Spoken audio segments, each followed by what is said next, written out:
Well, we want to welcome everybody and all those that are joining us online. We welcome you, appreciate you being with us. As we come together, one verse that always resonates really with me when we have meetings like this is that it's the glory of Yahweh to conceal a matter, but it's the honor of kings to search it out. And so when we come into meetings like this, that just becomes more pronounced in me, that we're coming together as kings to search out what Yahweh has put away for us to engage in. And it's something that we're all doing together. We're all coming together to pull together to inquire of him, which is a unique factor that I noticed in David. If you read through his record, that was one thing he did a lot. It says David inquired of the Lord. And he would do it a lot. And when information would change, he would go back and inquire of the Lord again. And so we're here to just inquire of Yahweh and to engage with him. And so to begin, let's just begin to enter into him, and we'll just enter into his name, Yod He Vav He, and just breathe him in for a moment and engage with him. Yod He Vav He, Yod He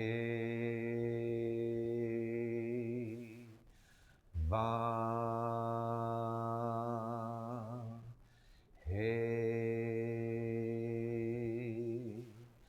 Yod He Vav He,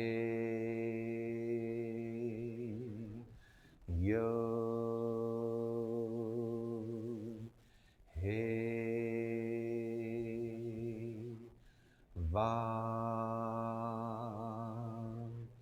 He.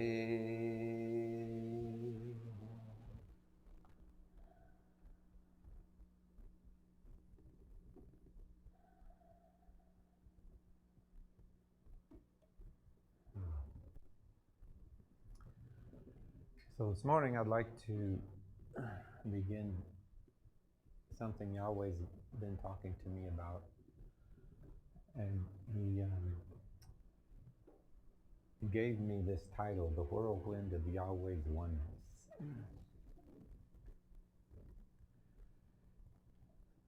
Because in between Yahweh and Yeshua and Ruach, there is constantly an ever ongoing, dynamic, powerful, intimate, passionate, most intricately involved on the minutest quantum level of an entanglement and entwinement that's beyond anything that we could understand in this created realm. And that is constantly flowing in them and between them. And it's done so in the most outrageous, loving, raging, ravishing love for one another.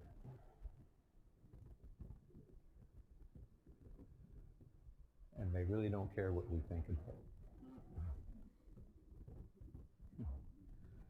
I don't know if many of you know of Jesse Duplantis, but he actually had an encounter when Yahweh took him to heaven, and he recorded it one time and shared with it, and it's a really good thing to listen to if you haven't. But there was one point in there that he said he was before the throne. Yeshua was on this platform before the throne, and he was addressing all of heaven. And at one point he stopped, and he turned, and he said he walked right into Yahweh. And when he did that, he said there was the most incredible reality and sense of the love that was going on between Yahweh and Yeshua and Yahweh that just permeated everything. And this oneness that exists within them, we have been invited into. It's the very same oneness that we're invited to. And when you think about it, we are the only ones in creation that are invited into that.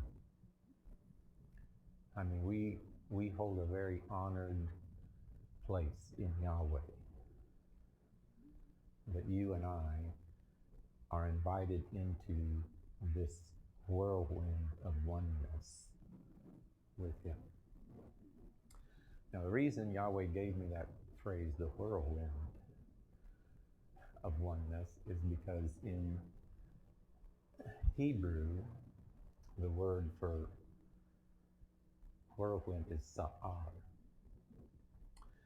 But even in the natural, in our natural realm here, a tropical storm that forms in, the ocean, it does not become categorized, because the word sa'ar, if you look it up in the dictionary, in Hebrew dictionary, it actually means hurricane. But a hurricane doesn't become called a hurricane until the wind speed reaches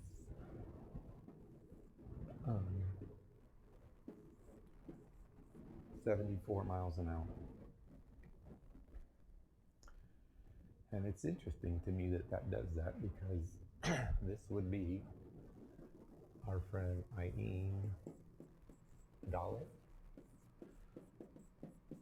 which is a doorway into the eye of Yahweh.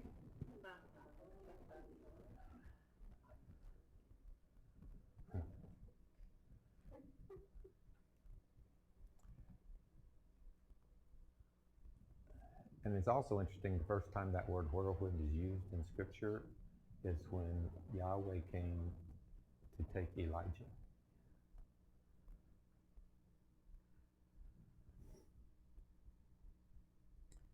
Which is a wonderful scripture to let you know you don't have to physically die to go to heaven.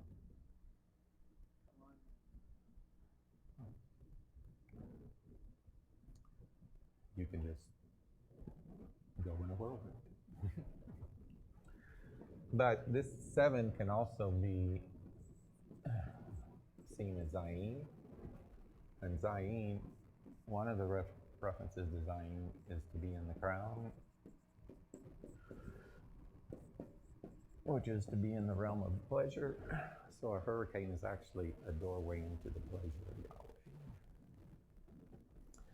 But the other thing is why he called it a hurricane or a whirlwind of oneness, because Yahweh really wants us to understand how much energy and how much power and how much desire there is in him for us to engage in oneness.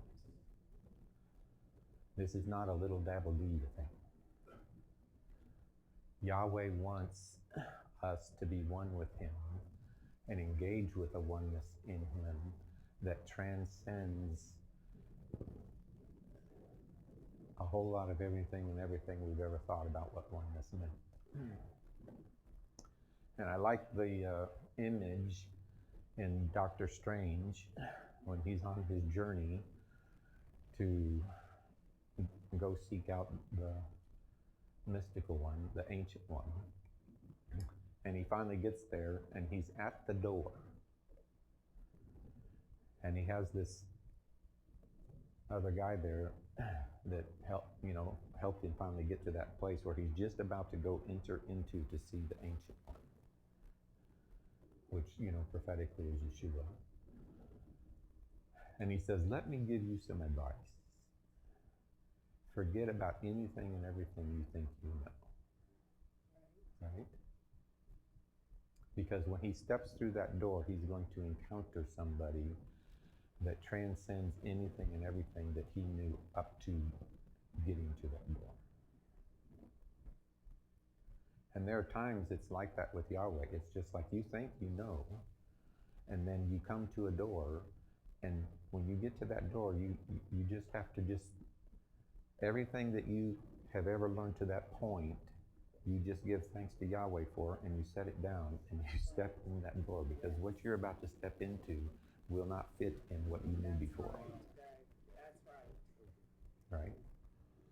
Because he's giving us a new matrix for us to understand things that transcend natural knowledge.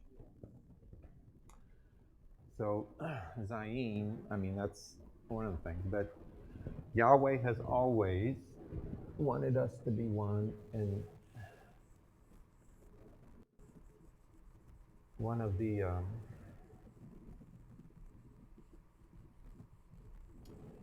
it's really kind of everywhere in oneness that we have to be one with.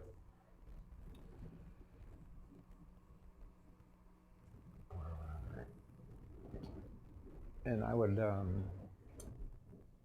said last night, I mean, one of the things Yahweh's given us to help us know Him is our Hebrew living friends. It's the Aleph Tav. It's known as Aleph Bet. And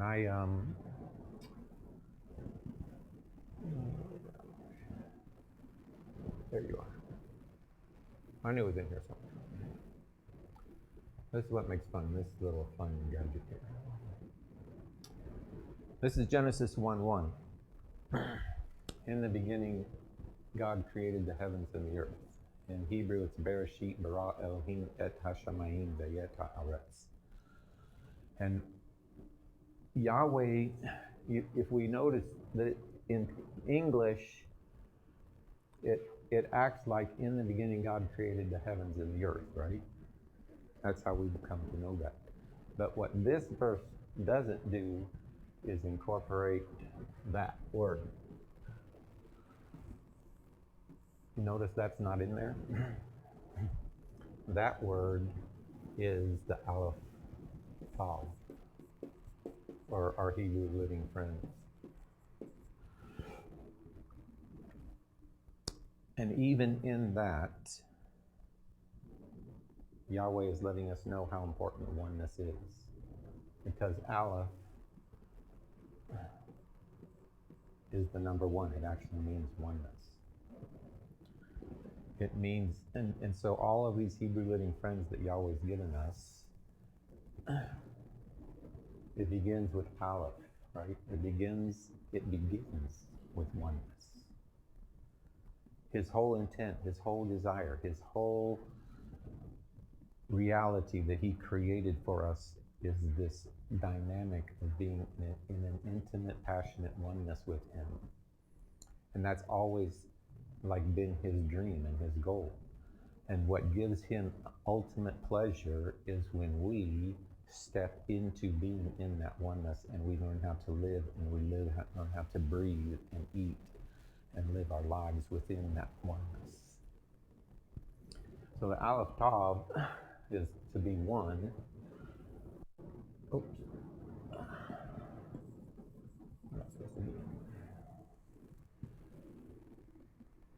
Tav is most notably known means to be sealed. It's a seal. So how interesting is it that the whole of Aleph Tav is that we would come into oneness with Yahweh and be sealed in that oneness.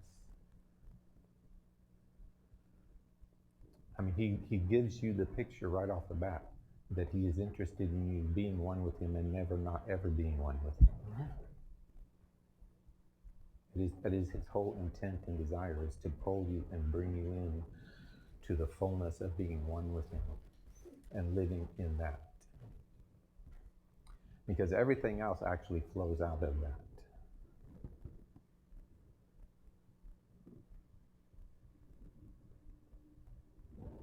That we would be one. But Aleph, the Tav,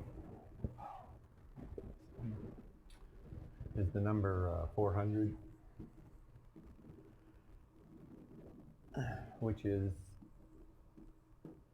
20 times 20, right? Or we could write it 20 squared, right? That's what I like about my Hebrew friends. They're just so rich. So 20 is actually Kaf, which actually means to be the crown or to be in pleasure. So basically within the Aleph Tav, we're supposed to be one with him and come to the point where we live in exponential pleasure with Yahweh. He's not just interested in us having just a measure of something where we just encounter a one-time event. He wants us to come to a place where we enter into oneness with him, where we are engaging in the pleasure of being one with him. And then from that moment on to the next moment, we go from being in oneness and pleasure with him to oneness and pleasure with him to oneness and pleasure with him and oneness and pleasure, and we never get out. It's a continual, ongoing, perpetual engagement that gets deeper, higher, wider, stronger all the time.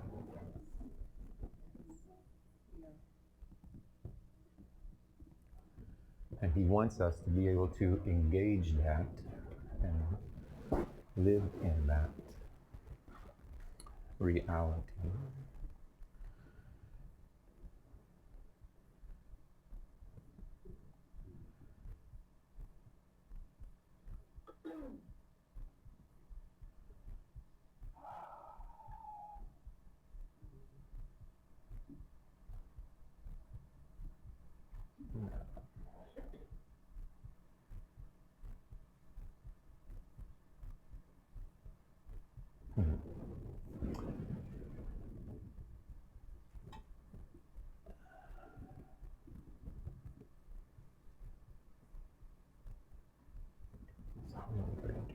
Let me get this other scripture.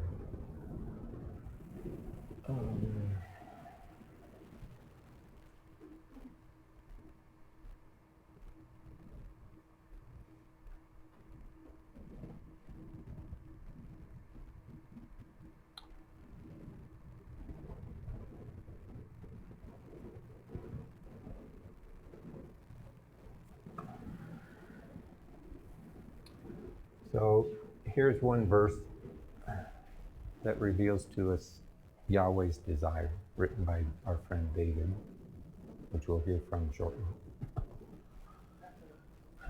For the Lord has chosen Zion. He has desired it for his habitation. And this is the rest, my rest forever. Here I will dwell, for I have desired it. I mean, that's just really yummy. To think and understand that Yahweh has saying, I have chosen you, I have desired you, I'm going to make sure that you are the place of my habitation. You are the place where I live, I dwell, I reside. And I'm going to do that, and I'm going to be that with you forever. And it's in that place that I'm going to be there forever, because when you're in that place, I rest. It didn't say it's our rest, it said it's his rest. He rests when we are engaged in that place of being one with him and him one with us. And then he says, now get this, here I will dwell, for I have desired. He desires it. It's his desire, it's his intent. It's him. So this word chosen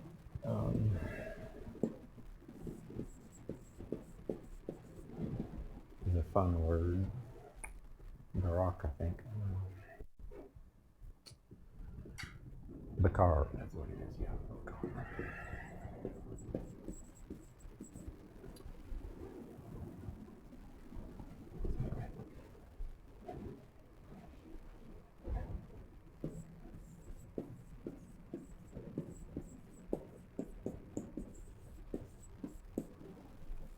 He's chosen you. It begins with Bet. Bet is interesting because we know Bet to mean mostly it means to be a house, right? It also means to be in. But the picture of Bet is actually this. It's actually more of a blueprint of a house. And so what Yahweh is really saying is that when he says he chose you, he's not just saying he wants you to be in his house, like we're in this building. He's really saying, I want you to be in the blueprint. I want you to be in the framework. I want you to be in the very matrix of who I am. Not just surrounded by my presence, but actually in my presence. It'd be like us being in the concrete and in the wood and in the metal frames. We're not just in this building, we're in the building. So this idea and concept of oneness, it transcends the normal idea of being one, like we're in this building, we're in a much greater, deeper reality with him. We engage with him in a much better place. Het it means life. That's what we mostly know it to mean, is life. But it's actually the number 8, which is 2 cubed. And if Bet means to be in, then you basically have to be in the in of the in.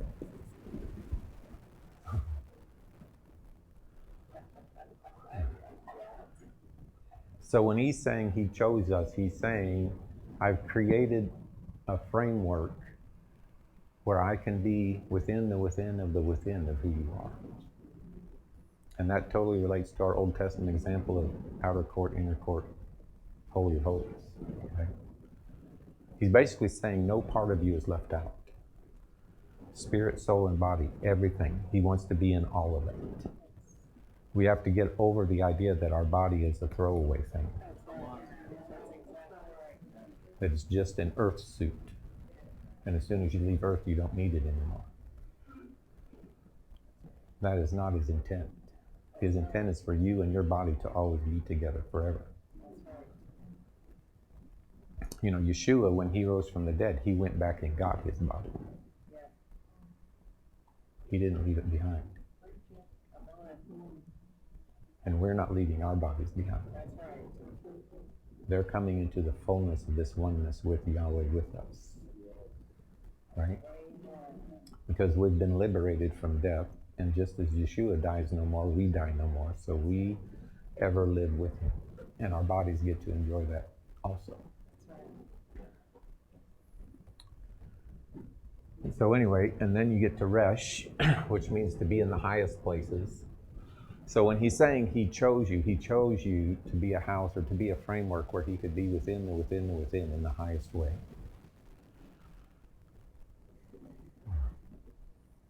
That's what, when he's saying, I chose you, he is saying, I want everything about you. Nothing left out. And I so appreciate what Kim shared last night. There's nothing missing, there's nothing broken in here. And Yahweh wants us to get to a point that there is nothing in us that he doesn't want.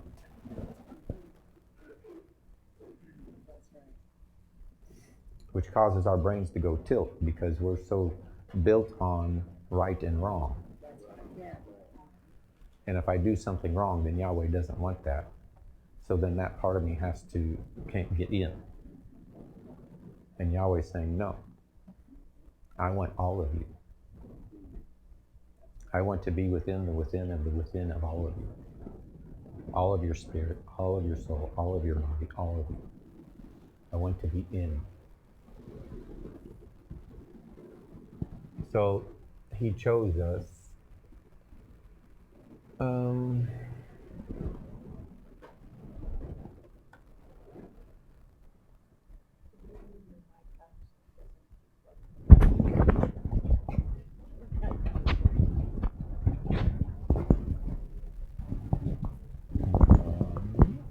see. Hope that's better.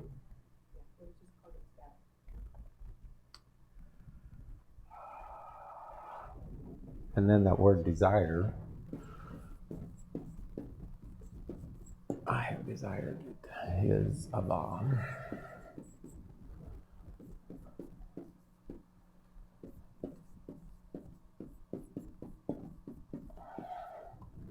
So he chose you and he desired you. So even the word desire has in it oneness. His desire means that he wants you to be one with you. And this word vav, we know can mean to ascend up, right, into the heavenly places. It also means to connect. But with most of our Hebrew living friends, I mean, they're much deeper and broader than things like that. So vav is actually the number 6, which relates to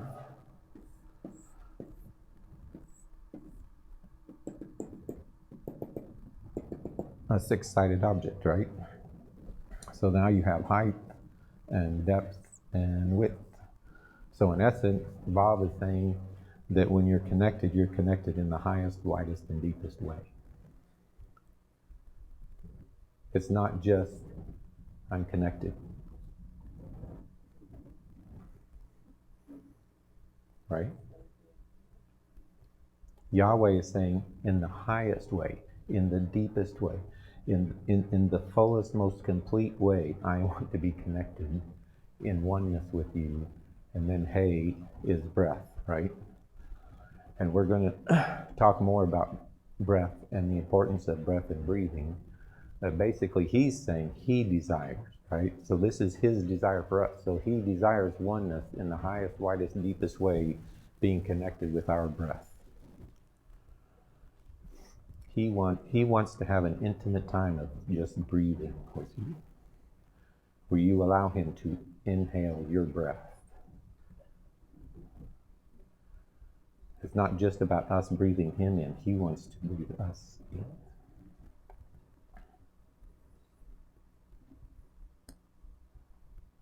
Which is a very profound reality. That Yahweh wants to breathe in me. He wants to inhale me. And so when we get into these times where we are engaging with Yahweh, we have to realize this is, breathing is a two-way street, right? You have to exhale and you have to inhale. And so if I'm breathing Yahweh in, at some point Yahweh's got to breathe me in. It's not just me breathing him in.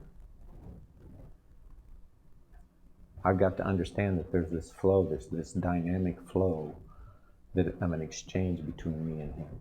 And it's a never-ending flow. It's not a one-way street.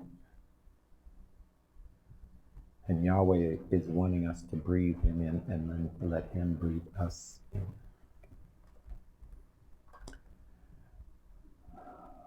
And here's the interesting thing about Aleph. Aleph in and of itself is silent.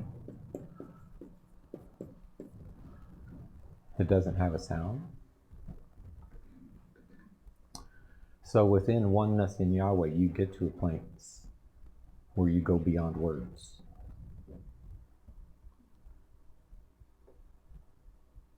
There is a place in Yahweh where words that we use in this realm are inadequate and obsolete in that realm. You don't have to say anything to him anymore. It's just your energy is resonating with him and his energy is resonating with you, and more is communicated in that than you coming up with a bunch of adjectives trying to describe to him what it is you're feeling. And Paul told us in Ephesians 3 that we're supposed to come to a place where we know and understand his love that passes knowledge.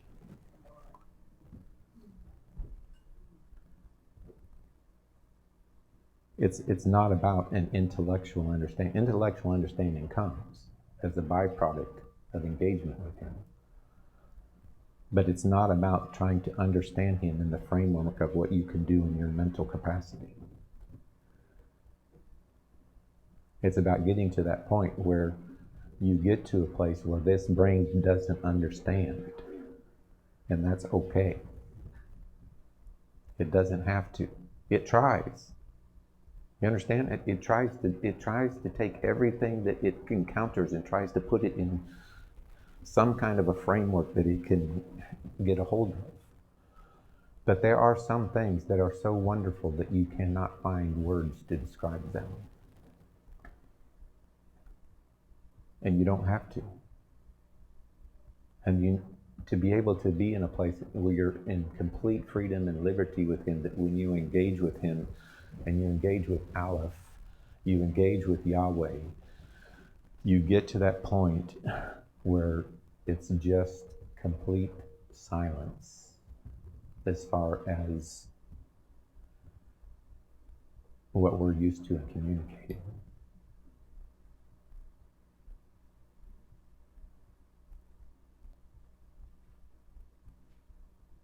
And that word Aleph actually represents Aleph, because Aleph actually represents Yahweh in all of His fullness.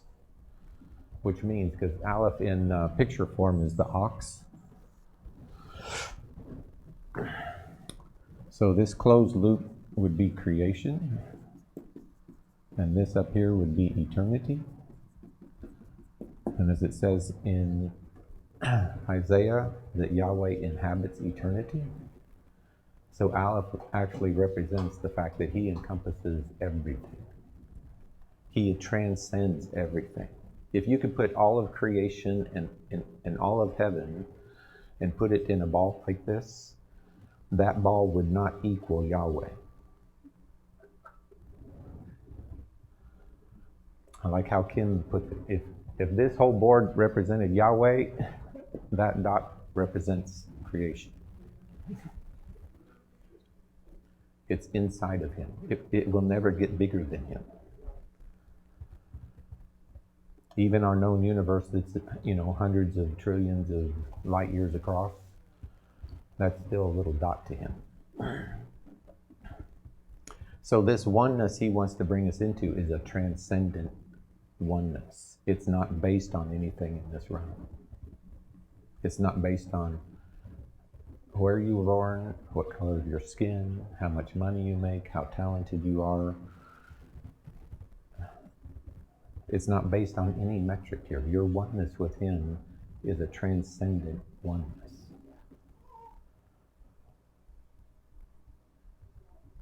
Because we're so used to religion telling you it's based on, I did right so I feel good.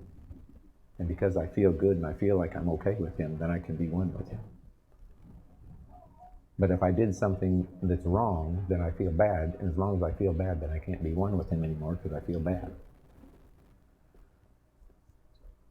And it's not about that. You're one with Him whether you feel good or bad or not.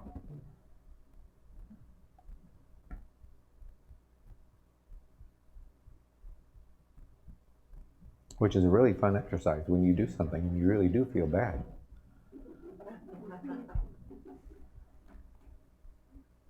To say, this does not define me. I am one with Yahweh regardless.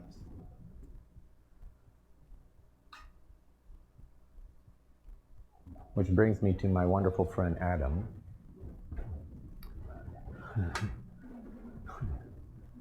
And I so honor Adam and Eve. They are champions to me. They are so magnificent and they are so wonderful and they are so just amazing people. And I champion them because they said they would be the first and they stepped out. And they took that place of being first.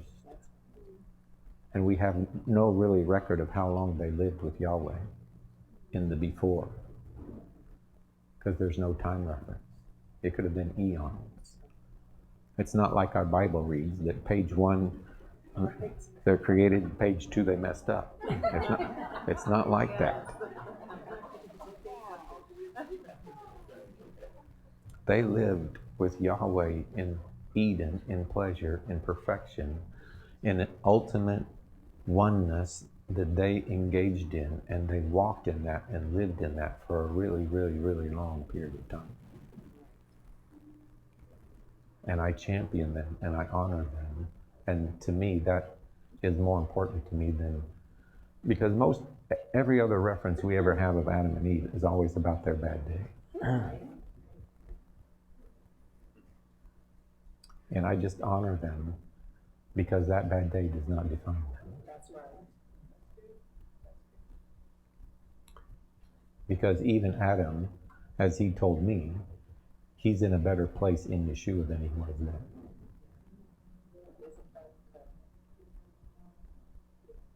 Yes.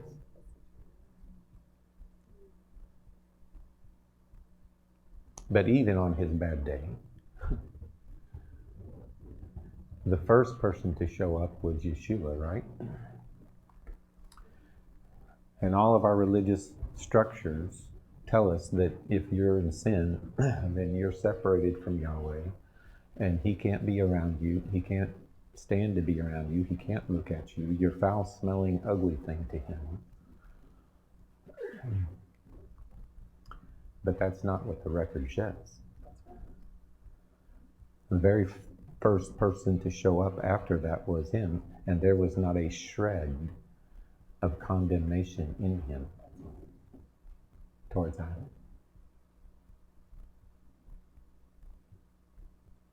It was Adam that separated himself from Yahweh. Yahweh never separated him from Adam.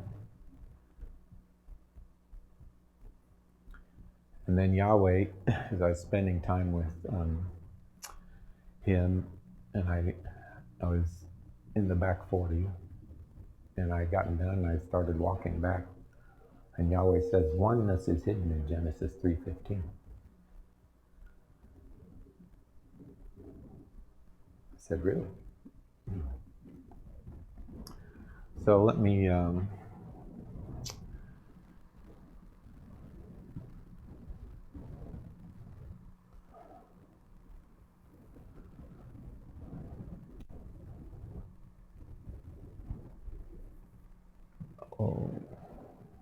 good.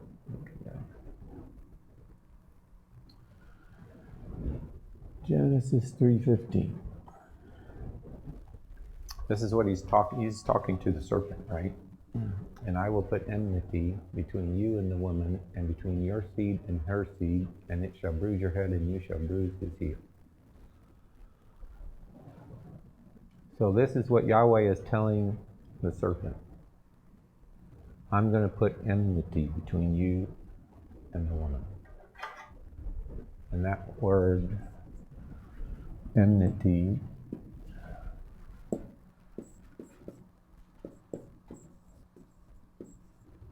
is Eba. I'll just make sure I spelled it right.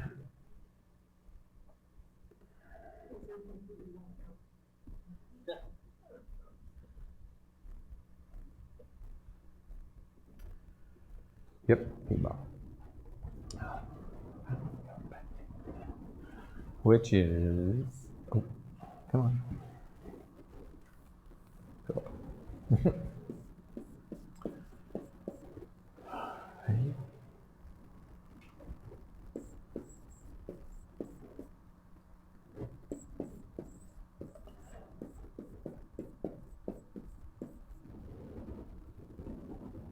Eba. Aleph Yod Bet Hey. Now this is quite powerful because you have Aleph, right? We already know that means oneness, right? Yod can mean the infinite. It is the infinite energy of Yahweh. But Yod, since Yod is actually 10 times 1, it actually means the fullness of oneness. And then Bet means a house, and then you have Hey. So basically when he's saying he's putting enmity between you and the woman, he's basically saying he's putting in the strong fullness of oneness in a structure that you can live in and breathe in. And the very thing that Yahweh said was going to be between you and the serpent, and you and the serpent's seed, is this oneness. He put oneness as the thing that would be the structure that enhouses you, that you could engage and live in his breath and breathe in.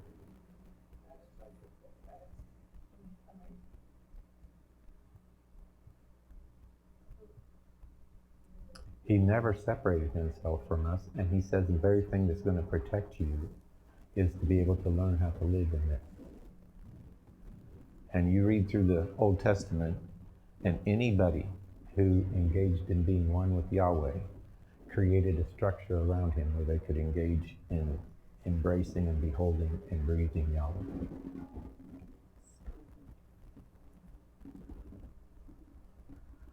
Right? He has always, always, always had oneness be the central focus of everything he has with us, everything he does with us. Everything Yeshua did for us has to do with oneness. Which it's even in this word. Because right here, this is 10. 10 is 11. 11 actually happens to be the number of Yeshua. So he's saying, I'm going to put Yeshua as a house where the living breath of Yahweh is going to reside, and that's going to be in between you and us. And isn't that the story of the gospel? That we're created in him, and now we live in him, move in him, have our being in him. And being in him is to be in the highest place because he's seated in heavenly places in Christ Jesus. You're in a place that the enemy can't get to.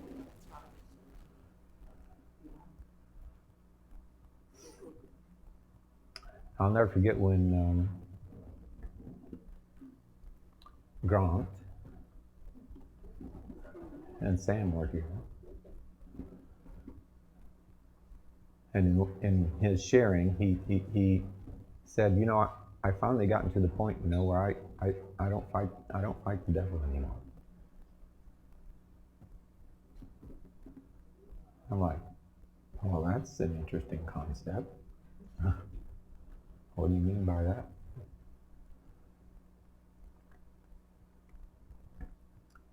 Because he's learning how to live here. He's learning how to live in this oneness. He's learning how to do that. And the other thing this word Abal reveals to us is Yod. It's the value of 10. And the value of 10 also happens to be the value of this word. So within Yod, within Yahweh, within the fullness of Yahweh, there is this reality also. Aram, and Aram is the word for being naked.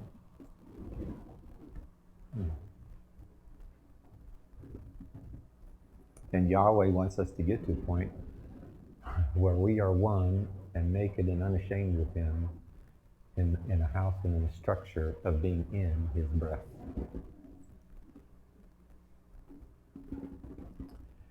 Now, see, some people, because of what we've learned about this word, almost everything we know about that word has shame attached to it.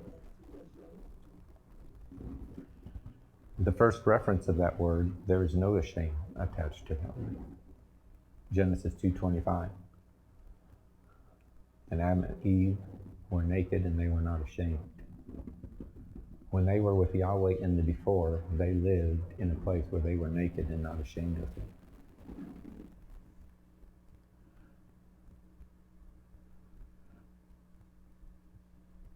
And when we get to a point where we can enter into being one with him, and we can also engage with him in being naked and unashamed with him, like we were in the before,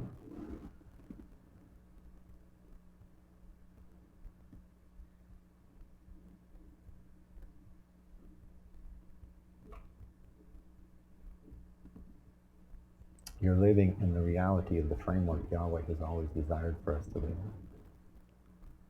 Always. 1, 10, 2, that's 2, that's 5.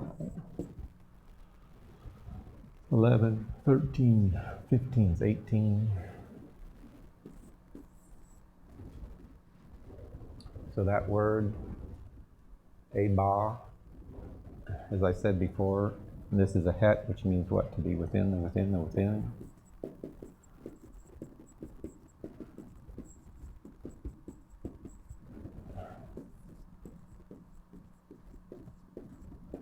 oneness.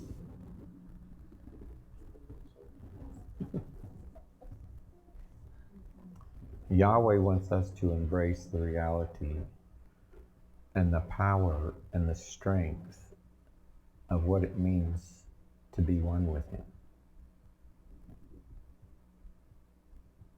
There is a place and a dynamic of living in His oneness that creates a structure and a place where you can actually engage in the fullness of breathing with Him.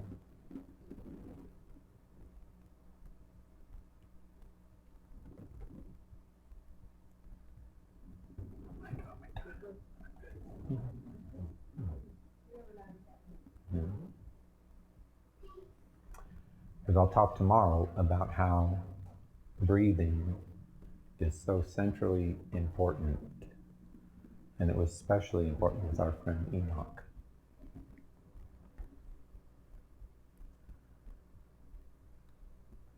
To get to a point where you are breath. You're not just breathing, but you know you are breath.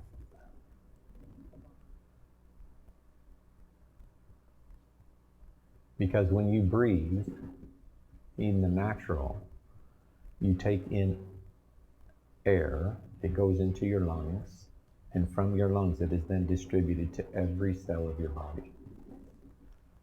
It is probably the most pronounced picture of intimacy that I know of. And that's how Yahweh wants you to be with Him. And you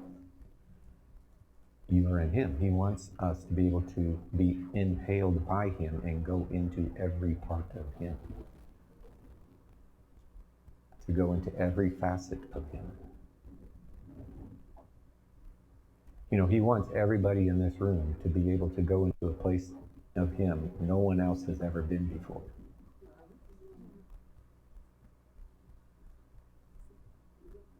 Adam and Eve and Abraham and David and Isaiah and Jeremiah and all the apostles and Paul and John, they didn't get the cake and we just get the crumbs.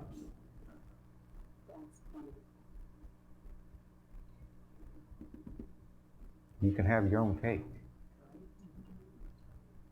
You can go into Yahweh and eat of Him and eat something of Him nobody else has ever eaten before.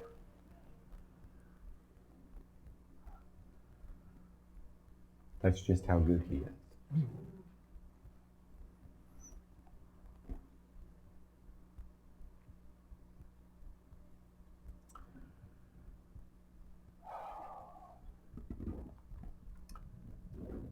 So I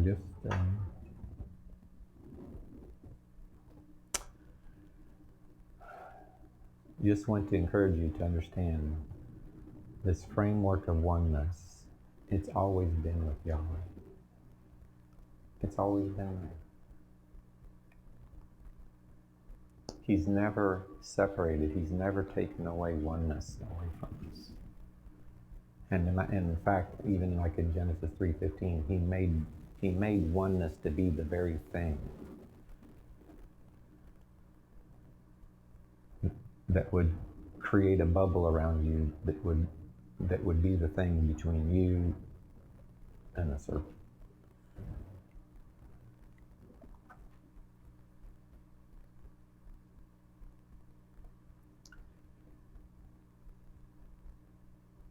And so learning how to go into that oneness is really more about you coming to a point where you embrace it and you yield yourself to it.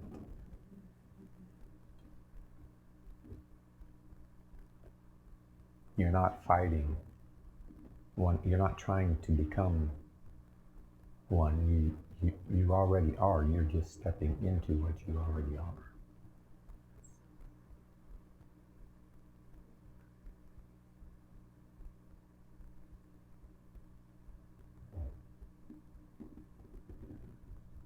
Amen. I think I'll stop there.